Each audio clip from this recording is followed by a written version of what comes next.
Hello, I'm Pip, and welcome to the Midwife Pip podcast, the home of expert information and real chats on all things pregnancy, birth, and beyond.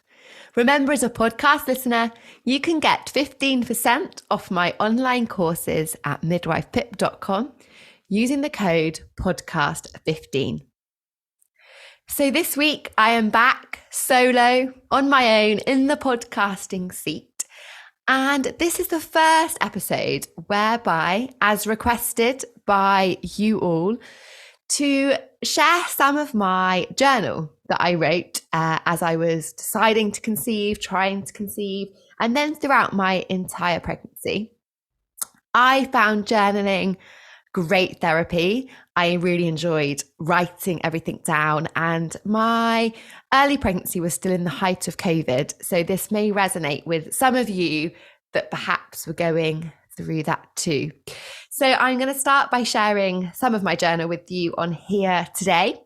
And I would love to hear how you find it, whether it's something you want more of. I'll be led by you. It's your podcast. I want to be bringing you things that you find interesting, that you want to listen to, and that you find informative and supportive. So please get in touch on Instagram, via email, however you like, to let me know whether you want more of my journal.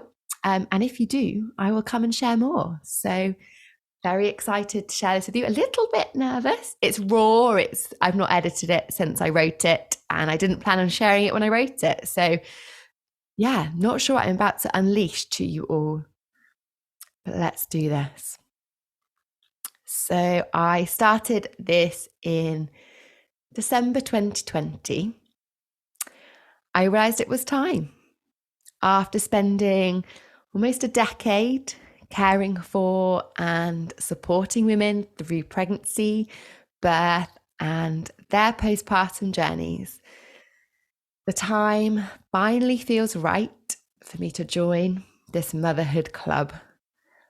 I love being a midwife. Seriously, I truly believe I have the most wonderful job. Every day I am able to witness birth. Each is unique and incredible in its own way. But more than that, each day I support women in all their strength and courage as they become mothers. Some for the first time, others for the 10th. But that moment is one that never tires in its beauty. The women I feel so blessed to support make me feel immensely proud to be a woman. Watching everyday miracles and the strength that women hold never ceases to amaze me. So here I am, preconception supplements to hand, family home purchased, and contraception discontinued. 6 months ago, pregnancy wasn't something I was considering at all, if I'm honest.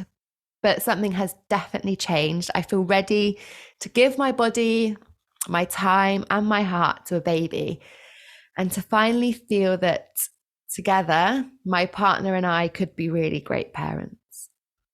But we are still amidst a pandemic. I am still working frontline for the NHS on delivery suite during the pandemic. There are so many unknowns about pregnancy and COVID-19. My head has some hesitations, but my heart says don't let COVID-19 interfere with your family dreams. And how much longer are we willing to let COVID put our lives on hold for?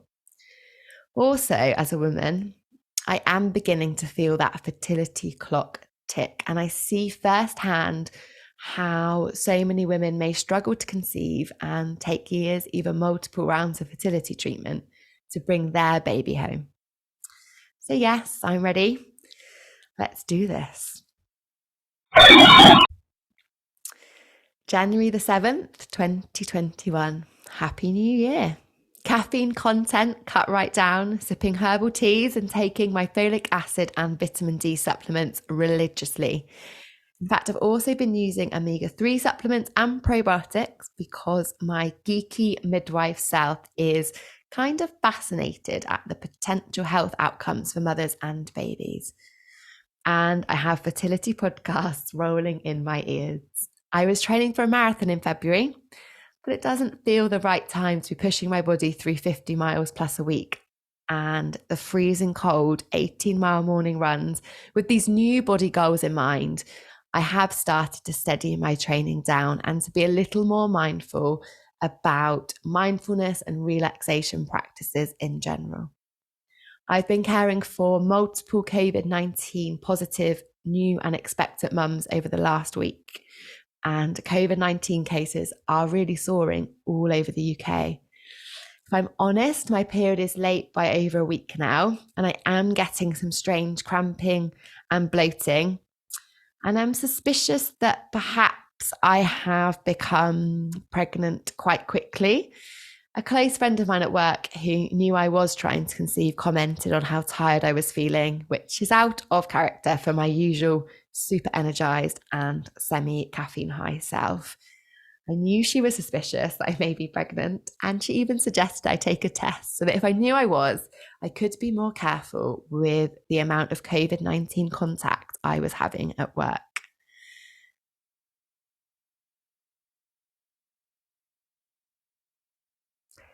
I've decided to keep the next one. I was unsure whether to keep talking to you, but let's keep this as a snapshot. Let me know whether you have enjoyed this very early listen into my journal. It's super personal. As I said, it's raw and unedited. If it's something you want to hear more of throughout the podcast, please drop me an Instagram message or pop in the podcast reviews, whether you want to hear more. But I'll leave you with this as a snapshot, and I'll keep recording more of the journal if that's what you guys are after. Thanks for listening. Before you head off, I just need to tell you something. 68% of you who listen to my podcast have not hit the subscribe button. So can you do me a favor? If you have ever enjoyed listening, and hit subscribe now.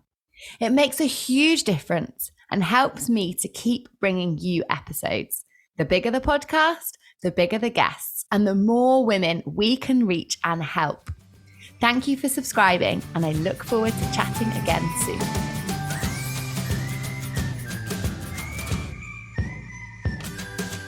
I'm Laura. I'm Lauren. And this is Go Love Yourself.